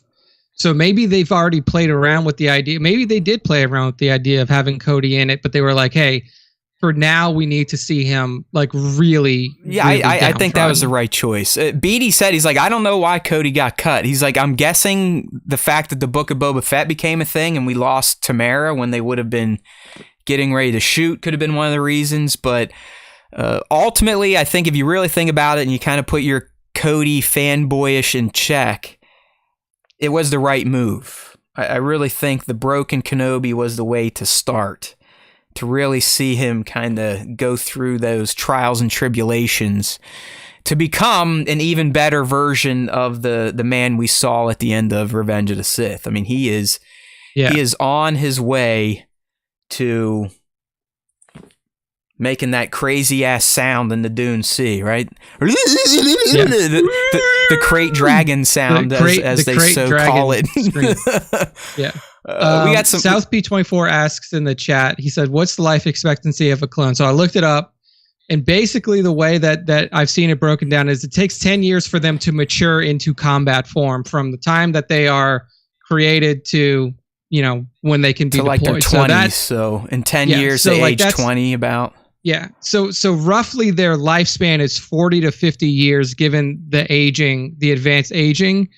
So by the time they're 40, you could figure they're in their 80s or 90s. It's not a 1-to-1 ratio, but it's roughly double. Like 1 year is 2 years for a clone. All right. So yeah, and we know through canon that Rex makes it into his white-haired years. I mean, he's alive all the way through Return of the Jedi. Yeah. So if you figure. Yeah, I mean, I don't want to do like Rex's whole lifespan here, but it was probably 35 years from when he was... He was a G1 clone. Generation. So he would have been at the Battle of Geonosis. So, Episode 2. So he was, 10 years deep? He was 10... They're 10 years deep, but for him, he was 20 technically at the Battle of Geonosis. Mm-hmm. So and then from Geonosis from the Geonosis to the end of the Clone Wars is 3 years. So that's 6 for him, right? So he's 26 at the end of the Clone Wars. So Battle of Geonosis took place 22 BBY. So it's 22 years from the Battle of Geonosis to A New Hope. So that would put him, so at that point he would be 44-ish years old. And then there is an extra 6 years tacked on or like 12 years for him. So he's probably in his 50s or 60s. So late 50s. So the graying makes sense. So he could be late 50s, early 60s by the time we see him in Return of Yeah, the because the Jedi. only clones that didn't get the modified genes to make them age faster is Boba and Omega, right? They're the only unaltered. Yeah, only unaltered clones. Now, I don't know if they'll bring in the storyline that they brought in Legends, where there were people or there were ways for clones to stop the aging, the advanced aging. So who knows if that? I think that works in comics and books. I don't know if you could really cram that type of hidden detail into a show or series without it getting kind of boring. Like, oh, here's an episode explaining how Cody stopped his age advancement. Like, just say it. Like, oh yeah, he stopped it. He went to with the mod doctor, the fucking drummer guy, or the bass player from the Book of Boba Fett, whatever his name was. Yeah, he goes up there. He's like, oh yeah, no problem. I'll just plug this into your head. I'll mess around with some genes, and then there you go. You're good. Bada bing, bada boom. You're fixed. So I don't know. It is interesting to think about, but I like this stuff. Like I don't think Stewart's coming out and doing this to be like, ha ha ha, my shit would have been better. I mean, it is his creation, so he wants to talk about it. And I do like learning about this stuff because, as Nick said at the start of this segment, sometimes it's interesting to just see where a property started and then how it ends. And it's almost never going to be what they initially thought it was. It just you never know along the journey of making content like this how something is going to end up as soon as you have an idea. Yeah, there you go, Bat Thundercat. That's right. Dr. Thundercat. That's who the mod doctor was, the bass player. Apparently, like, he's one of the sickest bass guitar players out there these days. Nice. And he can fix people's guts with machines. Yeah, no problem. So that's that. We haven't had any other beady revelations. I think the direct squeezed everything they could out of that interview, but there were some fun little stories to talk about there. Little what ifs, if you will. Yeah, all right, for sure. So one that's kind of a bit of a bummer, especially if you like Star Wars movies and you'd like to see one before you die again. I mean, it's hard. It's weird to talk about it because we went from a time of uncertainty when George still owned it after 2005. Outside of the Clone Wars, we're like, well, that's it. Like, we've seen it all. He's given us the films. He's talking about a TV show. I don't know about that. You know, we all were like that because you got to remember back in 2005, you didn't have the streamers and long form TV. You only had TV shows meant for network TV. Your sitcoms and then your 43-minute nighttime bangers like shit. What do we? Lost. Yeah, there you go. Exactly. Like Lost would have been running back then. So when we were like, George wants to do a show instead of more movies, I was like, I don't know. And even then, I was still a bit jaded by the prequels. So I was like, I don't, George, just take a fucking break, pal. I'll check out these cartoons, but after what you gave me, man, I don't know, maybe retire. But I've atoned for those sins at this point in time. Let's not retread that dangerous road. Then you learn that Disney bought it, and they're like, we're doing a trilogy. We're doing a Star Wars story. You get a movie, you get a movie, you get a movie, you get a movie. And we're like, yeah, every other year we're going to be Star Wars story trilogy, Star Wars story trilogy. And then 2017 happened. And TLJ dropped and rubbed some people the wrong way, which then in turn caused a boycott of Solo, which then in turn caused nothing but turmoil and cancellations in the Lucasfilm Star Wars movie department. I mean, everything's been fucked since then. The only other movie that actually got out was The Rise of Skywalker just because they had to. They had to finish the trilogy. Anything else, they wiped off the mat. Boba Fett movie, gone. Kenobi movie, gone. Solo follow-up, gone. And now, if you listen to Taika, and who knows if it's interview or press tour fatigue for Thor: Love or God of Thunder, whatever the fuck it is, Taika is now saying some things that lead me to believe like he could be another lost director for Star Wars. Yeah. So go ahead, Nick. So here's the quote. He says, and this is from an interview that he was doing, like you said, on the press junket for Love and Thunder. He says, I'm trying to write the Star Wars idea at the moment. I've got to see how that goes, because once I submit it, that might determine when it gets made, or if it gets made even. So there's two ways you can look at that. Initially I took it as, when he said if it gets made, that if he submits something and they don't like it, they're just gonna be like, all right, thanks for your time. Like, we're just gonna, here's $250,000. Thanks for your script. Yeah. See you later. Exactly. But now that I'm thinking about it, and now now that we've seen what we've seen happen with Patty, I'm leaning more towards the idea that maybe what he means by if it gets made is they're probably going to ask me to do rewrites. So if he submits something and they like it, boom, when it gets made. And then if he submits something and they don't like it, then it's like, hey, can you kind of go back to the drawing board on some of this stuff? And to me, what that signals is they're being way more discerning with the scripts that come through the door for movies now. Yeah, I don't know. I mean, I think you're being a little liberal on the interpretation of that. I took it as like he could submit it, and literally, as Tones is saying, KK busts out her stamp that says creative differences issue failed, and he's done.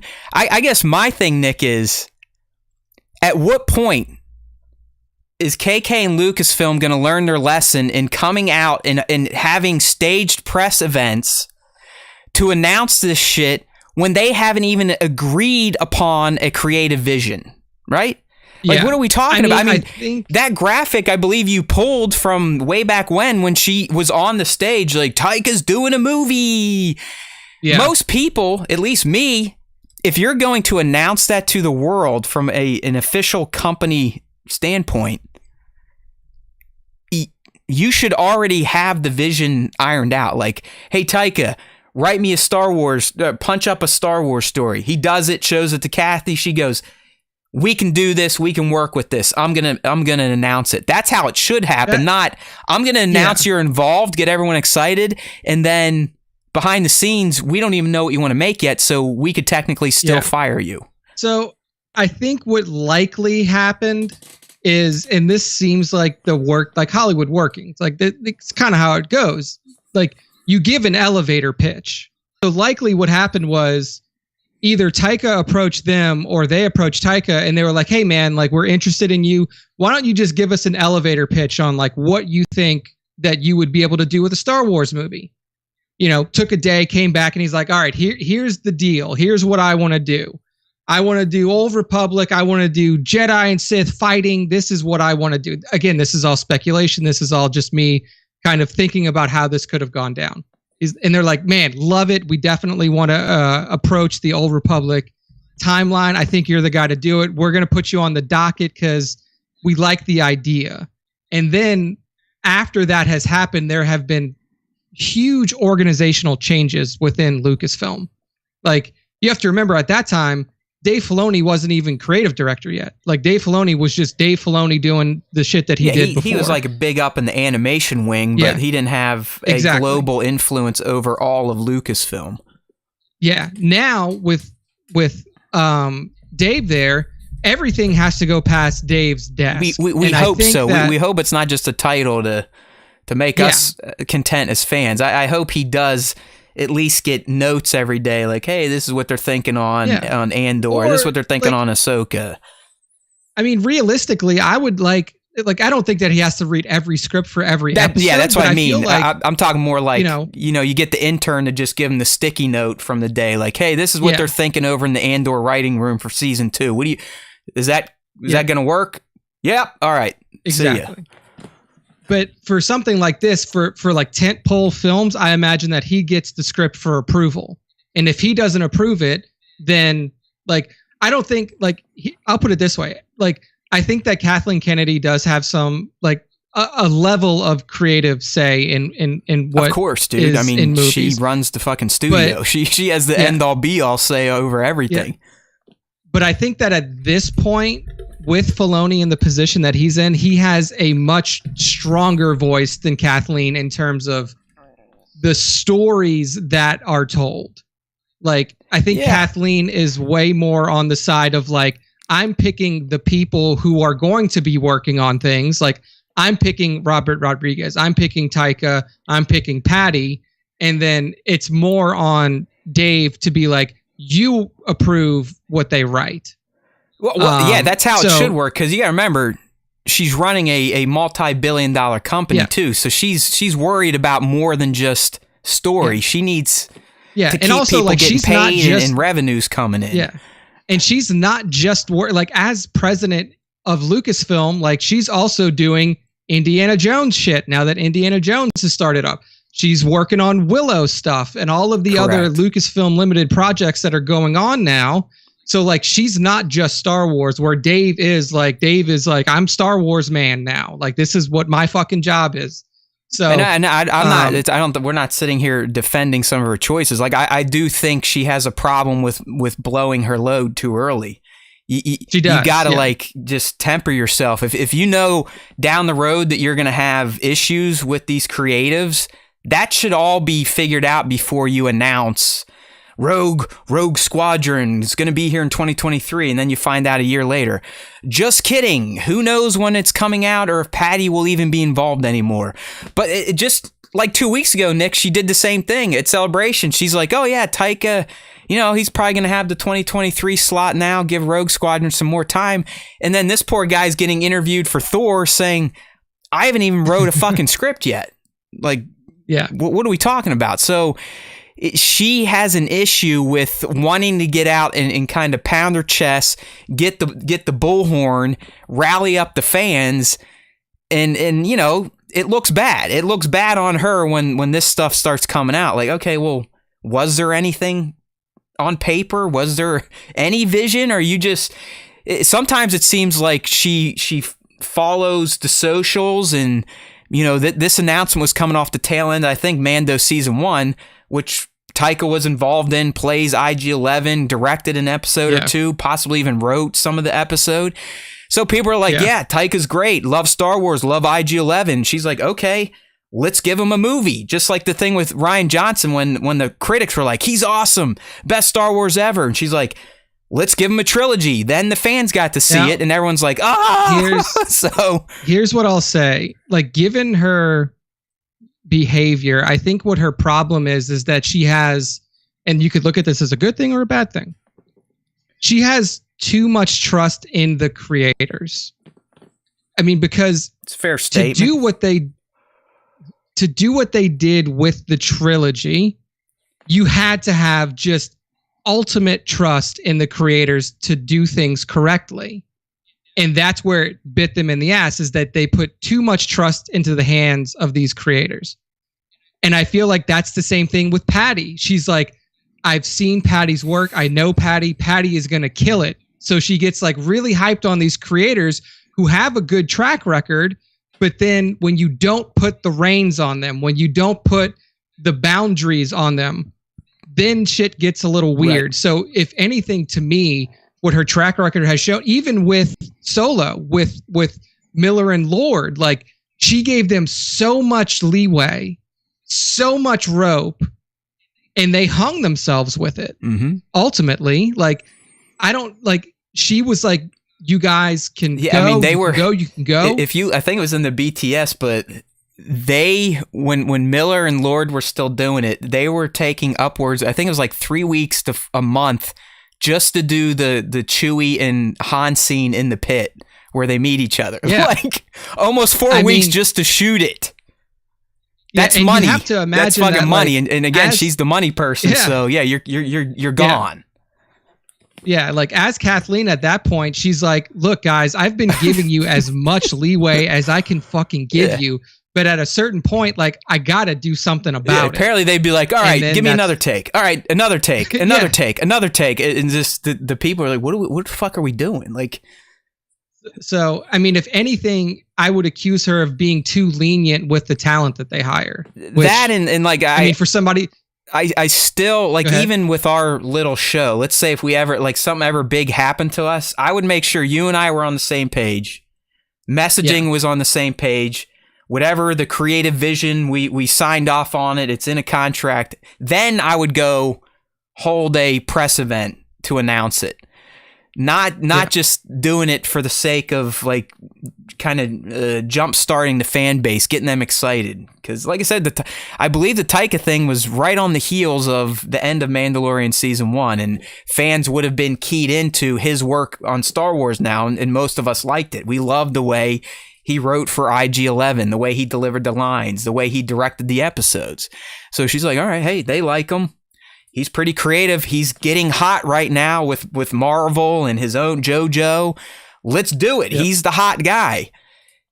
All without talking to him about a concrete vision. That's just, it's like a timeline. It's crazy. Yeah. Like, what are you doing? Yeah. Because you end up looking stupid, and you end up, while I think a lot of the poo she gets flung at her comes from a place that isn't a kind of a critical one. It's people that have other issues with the other sex and so on and so forth. But she does make herself look foolish. At this point in time, it is she's looking like the boy who cried wolf, if everyone remembers that story. Now, granted, like Taika may write this, submit it, totally fine, on track for 2023 release. We'll see, but it is funny him saying like, I'm in the process of writing it. But we'll see. I mean, he's still has to submit it. He's either playing a great game of poker or he's being honest, because every time we cover something he says, he's saying the same thing, which is, I haven't even fleshed out my idea yet. So come talk to me later. I don't know what's going on. I'm here for Thor. Shut up about Star Wars. Yeah. And then also he had one other small quote at the end when they asked him, they're like, do you care if it gets greenlit or not? Like, if you submit it and they turn it down, like, how would you feel about that? He says, I'm cool as well to take 6 months off and just go hang out with my kids. So that's the other thing. Like, he's like, people whatever, like man. him. He's like, I'm going to write something. People like him, when they get hot, their lives change. I mean, back when they announced this, he didn't have Our Flags Mean Death or whatever. Our Flag Means Death. Now he wasn't in Free Guy. Right. Now that's a hit series. He has to shoot another season of that. He probably didn't have 10 other projects he's working on that we don't know about. So he is getting more popular as well, which could be affecting this Star Wars project. But if I were a betting man, I sadly, I think at this point, I don't think we're going to get that Taika Star Wars movie at any point in the near future. I mean, if we do get it, it's going to be years and years away if we're all still alive at this point. We're still a year and a half essentially out from the expected release date. Without a script, they need to shoot, and then they need to do post. I mean, I know things move quicker these days, but I don't know if they can go that quick. I mean, your shooting schedule is usually what, like 3 months. Your post is 4 to 5, 8 months. So that gives them an additional 4 months to write the script. Well, I mean, who knows? You might be onto something, because they can pretty much shoot an 8-episode season of Star Wars TV in, like you said, 3 to 4 months, and then have it ready to go within a year from the time they started Principal. So you might be onto something.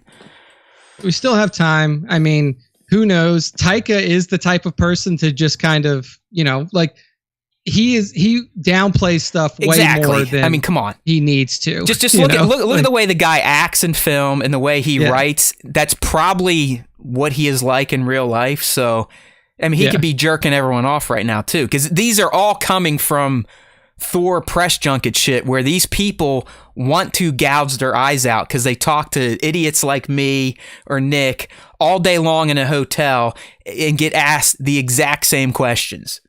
So this could have been end of day, and he's just ready to get the fuck out of there. And the person's like, hey, man, so how about Star Wars? He's like, hey, not even making it. Go fuck yourself. I don't care. I'll go hang out with my kids. Can I go home now? Thank you. Ask me about the movie that I just made, he's like, please. I don't care right now. I'm trying to make Marvel's or Disney's money back on this Thor sequel. So, So who knows? We'll see what happens with Taika. I'm sure within the next, once we start to get towards the end of this year, we'll probably have a more concrete idea of what things look like for if his Thor film. Love and Thunder does well, things may heat back up. If it doesn't do well and it's like a WW2, a Wonder Woman 2, you may start to see, Lucasfilm get a little hesitant about the Taika project. But who knows? I'm expecting Thor to at least be entertaining. I've seen some blurbs here like, oh,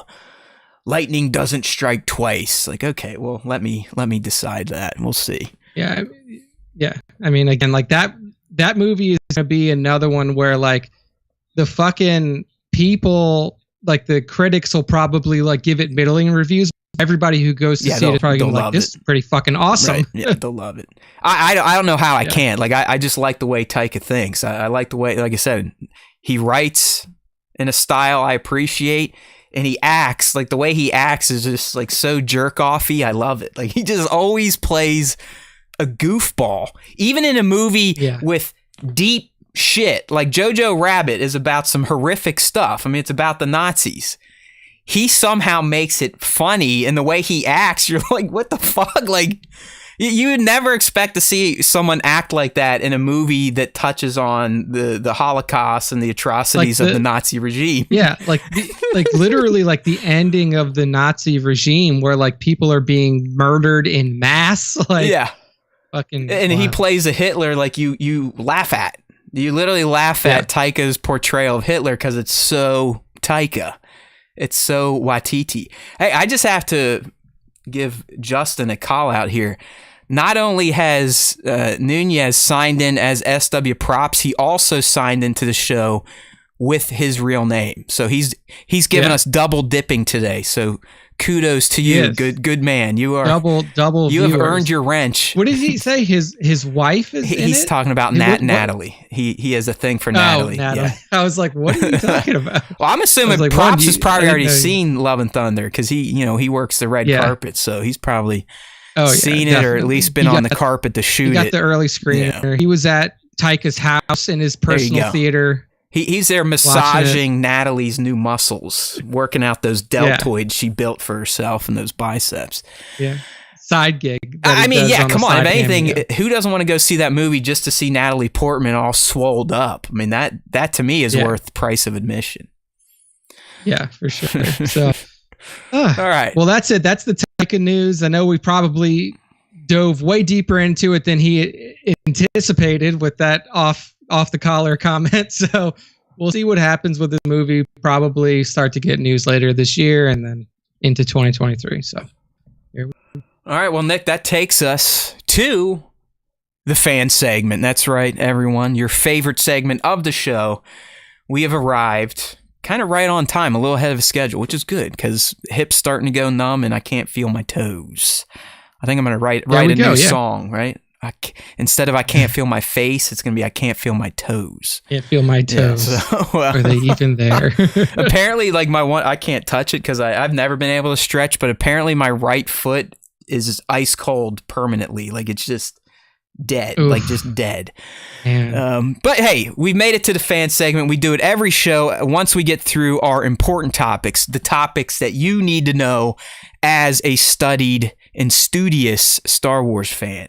So if you're new here, the fan segment is broken into two parts. Part number 1 is Question of the Week. We post the Question of the Week every Tuesday morning on our Instagram account at Star Wars Time Show. Check our stories or check our feed. If you reply to it, there's a chance your comment will make the show. We'll read it verbatim. So if you write like a fool, we'll read it like a fool. And maybe we'll even discuss it and make fun of you. And then after that, we move into our bread and butter. The one that has made us a scion in the toy community, in the Star Wars artist community, and that is our top 5 Star Wars artists of the week. But now, let's get into the question of the week. And I couldn't leave it alone. We're still on the Kenobi track for the question of the week, because why not? It seems to generate some interest. So I asked this week, Nick, I believe, what was your favorite or least favorite part of the Obi-Wan Kenobi series? Kenobi. So I'll start. I threw Ripik Tan in here. I'll start with him. I'll give him some love because he's like our one of our only story repliers here. But he's always on time, always gets something in. So here we go. just the whole vibe / tone of the series. I got pretty much everything I wanted out of the show and the way the set things in the end. See, we read it as written. It might not make sense. And how they could tell more story with Kenobi and Qui-Gon is a nice option to have, which I'll be down for. Ewan and Hayden performing together was my favorite. Anytime they shared a scene. I'm with them there. If you really break it down, especially episode 5 and 6, 5 because it's full on Hayden, but yeah, that is the gift of Kenobi is seeing those two on screen together as those characters and actually performing well, being given good direction and not coming off as everyone called Hayden's performance, whiny, snotty, nasally, bad. We got redemption there for him big time. And then, the cherry on top was his delivery of the, you didn't kill Anakin, I did, all that stuff. And that has cemented Hayden as being redeemed. So we agree with you, Rippick. We agree. All right, Nick. 100%. Let you take the next here. Next up is Gojira Dino King _E750. He says, I love seeing Darth Vader and Obi-Wan fight on the final episode. I don't really have a least favorite part because I loved all of it. Look at that. Holy shit. I wasn't expecting something like that. I figured this would be nothing but like flamethrower comment section. There was some positivity. Yeah. All right. There was some positivity. Okay. Yeah. Next up, Justin _Spitta says, maybe a pretty cold take here, but my favorite part was the final fight between Vader and Obi-Wan. What a smart ass cold take. Come on. Cold take. My least favorite was Reva. my least favorite was Reva living, harboring some of the most private information in the galaxy that literally nobody is supposed to know. A lot of people are hung up on this stuff. I know, really? On the contrary, her fight sequence with Vader was epic, and seeing Vader in a dual saber stance was epic. I can kind of see, like, if you're under the assumption that we never see any of Reva again, and that, like, the last time that we'll see her is the end of Kenobi, I kind of understand, but, like, I'm functioning under the idea that, like, we're definitely going to see this character again. Yeah, and Justin's not the only one. I'd say there's a large faction of fans that were bent over the fact that someone else knew Vader's identity, and I guess I'm not quite so sure why that's such a big deal. But here's the thing, dude. Like Bale knows Vader's identity. Right. Yoda knows Vader's identity. Well, that's what they Bale's meant. Like, wife knows Vader's there's only identity. this little group that's apparently allowed to know. I'm just like, I don't know. I guess I don't see how that's a huge continuity issue, really. Unless they figure out a way to, like, I guess we do learn ultimately in the sequels you can suck people's thoughts out of their head, but unless that would happen, do you really think she's going to go blabbing around like, hey, for $10, I'll tell you the galaxy's biggest secret. 10 credits right here. I'll let you know something you never thought possible. It's weird to me, but I guess I kind of get it, but I don't think it's that big of a deal. No, yeah, I agree with you. All right, 1-6 is replying live. Favorite was episode 1, least favorite episode 4. So he's just going full on episodes. And Evan's acting was great. Evan must be one of the extras that was in there. That's Ewan's unknown brother, Evan. That's his stunt. Yes, that's the stunt double. Yeah, Evan McGregory is the stunt double to Ewan McGregor. And Little Leia. I will say that Little Leia was untouchable. The best. Little Leia was so much so I follow Vivian on IG now and just appreciate her little. I know she throws up some story posts here and there that are pretty cute. So. I know that her mom and dad run the account, I think. I would hope so. Like she's fucking 10 years old, so please. I hope an adult is in charge of it. So. All right, next up, Max Maldini, giving us an opus here. Dissertation. Yeah, he says, I enjoyed witnessing Ben's journey in this series. How he was isolated, living in fear, and his acceptance of defeat. That was my favorite part right there. Yeah. Opening, yeah. It took a tragic event, a push from a former friend, and a kick in the butt by little Princess Leia to get him back in the game. The path in which he met those people that started to fight back, as well as his interaction with Leia gave him hope and reawoke his true Look at spirit. this guy. He needs to take over the show for us. Him and Lima So for photos together. The way they're so eloquent with their comments. they should just take over the Star Wars Time Show. Spin-off show. Like me last week trying to say I still can't say it. Antithesis. You can't say that I'm like Antifa. I mean that's like where I'm going. I want to go. Yeah, antithesis. Yeah. Oh man. Then he said, so Max Maldini goes on. He says, in his final encounter of the series with Darth Vader, he realized his brother Anakin was truly gone and was able to let him go, which helped to release him of some of the guilt that he felt for loosing him to the dark side when Anakin accepted his choice to become who he was. At the end, he knew that there is still hope, and he becomes wiser. We see the connection from Republic-era Obi-Wan with the character portrayed by Alec Guinness in New Hope. So, overall, very eloquent. It was beautiful. It really was. It was great. Like I feel like Max is a therapist of some sort in real life. But my favorite part of this show, period, is listening to Nick fumble through people's bad written English. I absolutely love it. And I can't take it. And he becomes what? I mean, sometimes it happens. We're typing on our phones. Yeah, we're not. On hey, Instagram. Max, we're not making fun of you. It's just the way it sounds. I love it. It's like he is become. This. Sadly, this is how my students email me, and I teach college students. Like this is what I get. Yeah, and it do be like that sometimes. It do be like that. like that could have been the tagline for the movie, you know, or the series. Like Obi-Wan, he becomes wise. Okay, I gotta stop. There we go. I'm not even on drugs anymore, and I'm just. I'm sorry. I'm a simpleton. It's the simple things in life, but listening to Nick read stuff like that is just a joy of mine. Okay, all right. I'll compose myself. Right, let's move on. Last one. Tones1138. He's in the chat. He's a big fan. We love getting the thoughts of Tones. Right. He says, this was always going to be the series that Disney/LFL needed to get right, and they did. Absolutely perfect, in my opinion. Some of the writing was phenomenal and portrayed exceptionally well by the actors, both Ewan and Hayden. Heyden. Hayden. Were incredible. Yeah. Were incredible in this show. Vivian Lyra Blair as the young, sassy Leia easily made the entire show for me and was easily the standout actor, but it was Ewan's performance that totally stole the entire show. There was far too many standout moments to name one. So for me, it's the entire show itself. Good job, Tones. Yeah. Outside that, the Hayden, you did pretty well there. You did pretty damn good.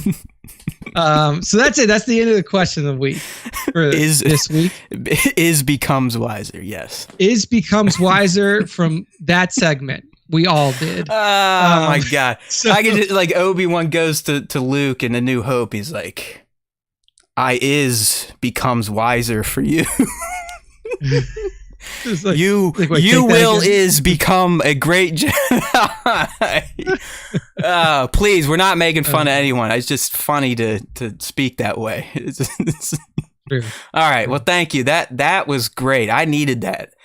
Props is right. I haven't had a laugh like that in a minute, man. That's good for the soul. Thank you. Thank you, Max. Belly Max wins the question of the week comment this week, 100%. All right, for sure. Let's change gears. Right. Time for the top 5. Let me get the browser window back up because I tend to forget that. And people are like, hey, we'd love to see the stuff you're talking about because we're on the live stream. We're not on the podcast version. So there we go. We've switched it up.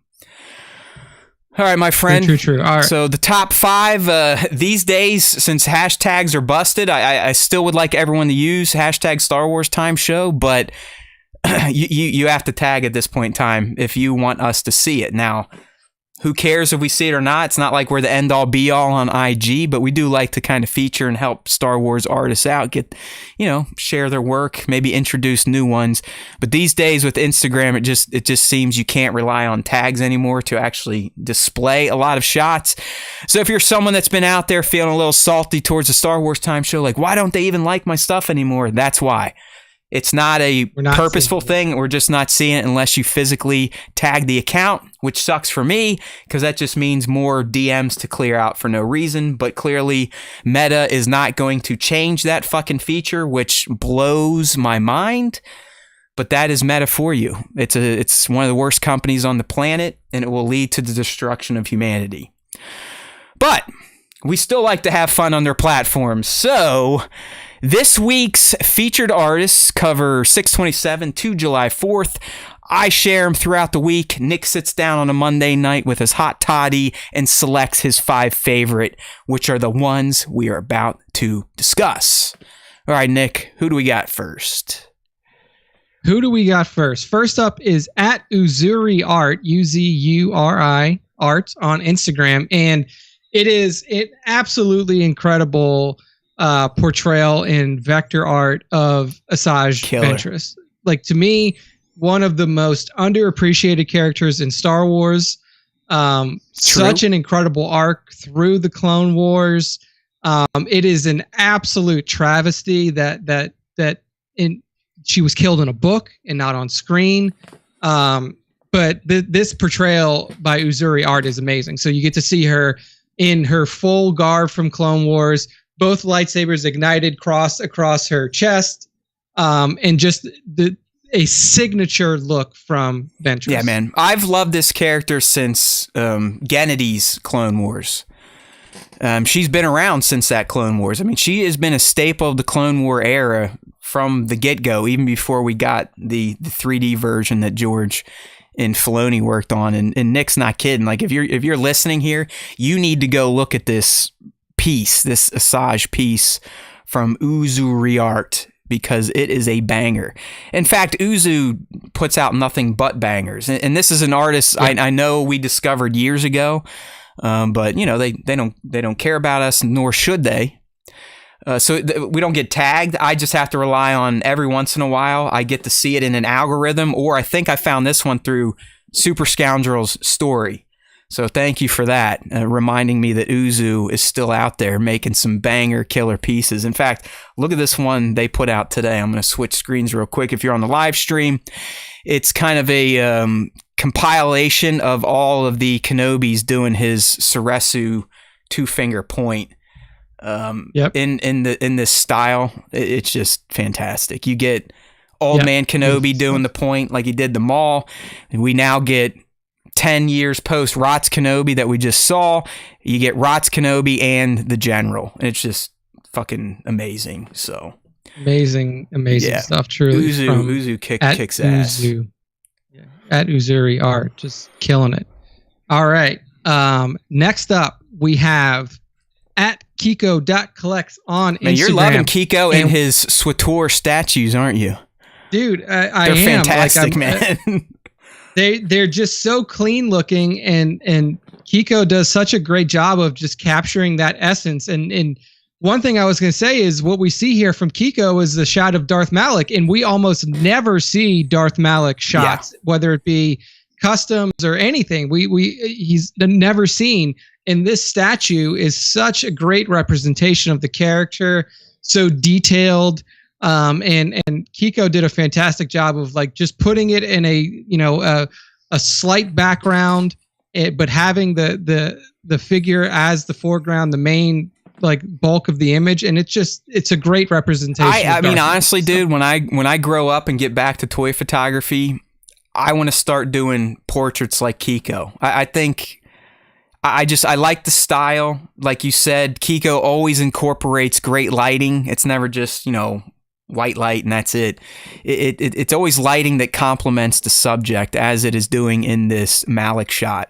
And again, just some sort of background, maybe, some random shit on the computer, but thanks to aperture and focus and all that, you blur it out, but it actually, it enhances the shot overall. So I have to the left of me, thanks to my leg situation, 1, 2, 3, 4, 5, 6, 7, 8, 9 hot toy figures, all recently received that need a shoot. So when I can stand again and actually play stuff, I think this is how I'm taking care of that. Just a nice, beautiful portrait. And Kiko makes it look easy. I'm not saying like, oh, I'm doing this because it's going to be simple. It's not. Because to do these pulled in shots, almost macro style, it still requires some know-how, excellent lighting, and like Nick pointed out, getting in an interesting enough background to where it doesn't look plain, but it's not kind of dominating the subject. Yeah. So perfect mix. That's my goal, to start doing some Kiko style portraits once I can stand on 2 legs again. There you go. You'll get there. You'll get there. Maybe. All right. Even without a broken leg, I wasn't doing much photography, so who knows? That's true. That is very true. I love this. I'm glad you picked this set.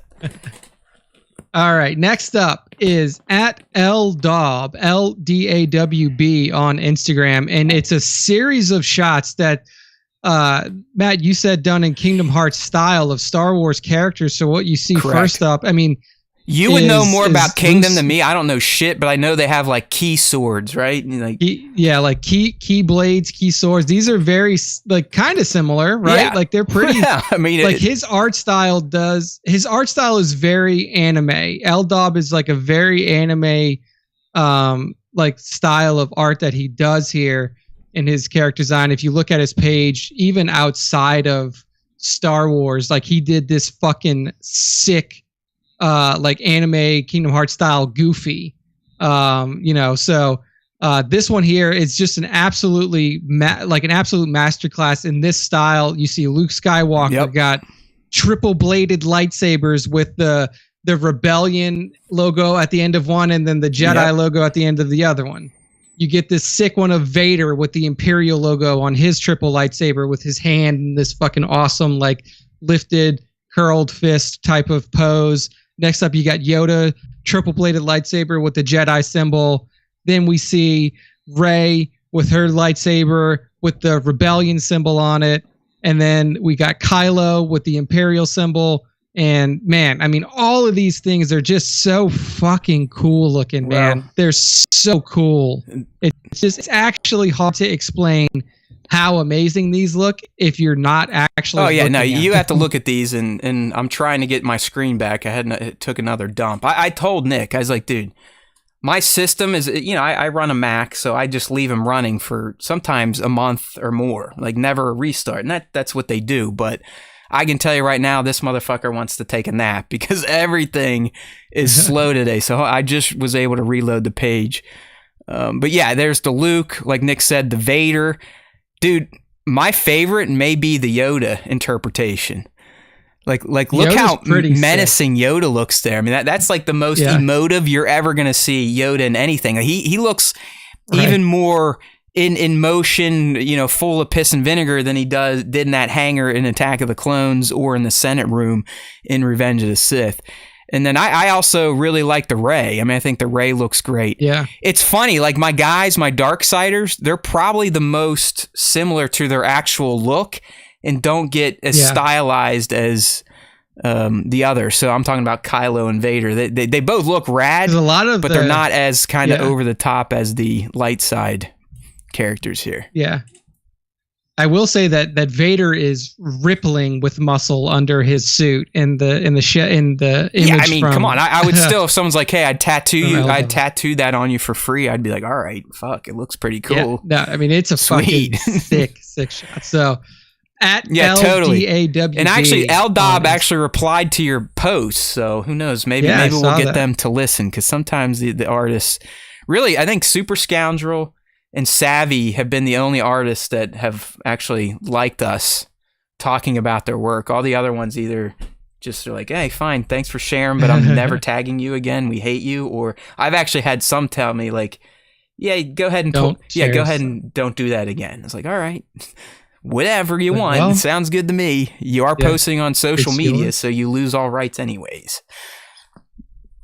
All right. So next up, Eldop, thank you for this amazing setup here from an incredible Kingdom Hearts style artist. Next up is a shot from at South P24. I know South P was in the chat earlier. I don't know if he's still here, but we get a scene recreation from the final episode of the Kenobi series where Obi-Wan himself is just destroying his former Padawan, his former friend, with the rocks and everything. You see the malfunctioning control panel on Vader's suit. You see Vader just bending down and trying to guard himself from all of these rocks, and Kenobi standing in the background just in that pose, that open arm pose that he had. Let's be real. It's the Jesus pose. I mean, the only thing he's missing is a crucifix behind him. I mean, true. It's money. I just, you know what, my favorite part of this shot, Nick, is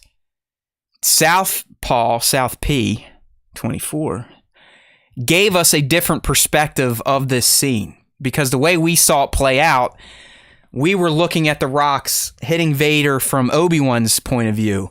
Here, it's like Vader had his GoPro or a selfie stick behind him, and we're seeing it from his point of view, like eating the boulders right at his face. And yeah, it's brilliant. I mean, South P is one of my favorite. I mean, this dude goes beyond just good photography. I mean, he creates some of the best custom and kit bash figures I've seen. If my browser will allow me, he goes out and mocks up these customs and makes them look like Mezco 112 figures, which are high-end figures of this Black Series scale. And it's just they're just a gem. Like, yeah, here's his Mezco Kenobi set. I mean, just look what this guy produces here. Even uses like their marketing to show the accessories and whatnot. So South P is a jack of all trades when it comes to Star Wars toy photography. Great at taking shots, great at making customs, which amounts in a kick-ass page for Star Wars fans. So always been a fan of South P.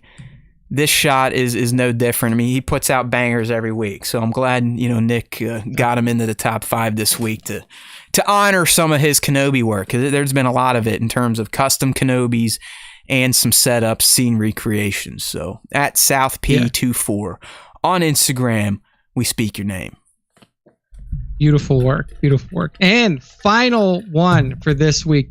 It was actually pretty hard choosing the final one because I had another one in there too from like this. It was like another kind of art creation from Guille. But this one here is from Steve L. Jar on Instagram, and he made a fantastic mock-up of a poster for the Kenobi series, and it's in this typical Star Wars poster style. I think that but Drew, what's his name? Well, Drew Stanzen or Sturzen. It's that style. I know I'm fucking up the guy's last name, but the same style as the prequel posters, the sequel posters, that stuff. Yeah. So, I mean, the shot, I mean, this composition itself is beautiful. You see the two big figures, as you usually have on a Star Wars poster. You have your big figures, Kenobi, and then scarred mask Vader. And then on the light side of it, you see Vivian, you see Qui-Gon, or you see, Princess Leia, Qui-Gon, you see young Kenobi, then you see young Anakin on the dark side of Reva, and then the Grand Inquisitor himself, all split through by the underside of a Star Destroyer. Honestly, just an incredible poster. Like, this to me looks like something that Lucasfilm would have put out themselves. Yeah, it's all digitally created. Like, I know if we go to Steve's page, you can scroll over and look. I mean, he just takes image assets from the internet and stitches them together, and then does that Photoshop magic to make it look like it was meant to be together.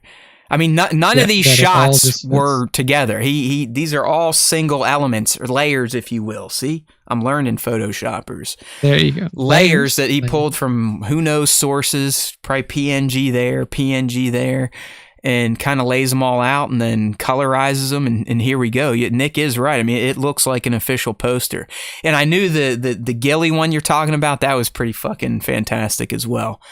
Yeah, that one was top notch as well. But Steve L. Jar on Instagram, that's the end of the That's top right. 5 for this We week. did Thank get you for everybody. Real quick, as Nick Go ahead. shuts us down here, we did get an update. South Peace said the inspiration for this shot we just talked about was he felt bad for Vader, and he wanted to show it from his Ooh. angle. So there you go.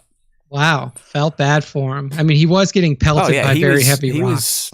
He was not faring well. He finally awoke the beast that is Jedi Master Ben Kenobi.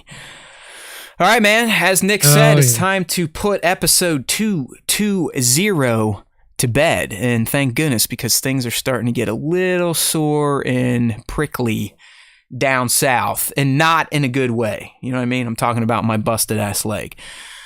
But as we do about this time, we celebrate the Star Wars Time Show. And we like to leave everyone with a reminder to keep talking about it. Keep convincing others out there that they should spend a few hours a week with the Star Wars Time Show, either through the live stream Tuesdays 2:30 on YouTube, East that is, or Wednesdays when the podcast version releases, which is the same show you get on Tuesdays. You just don't have to look at our stupid faces. So it's a win-win, if you know what I mean.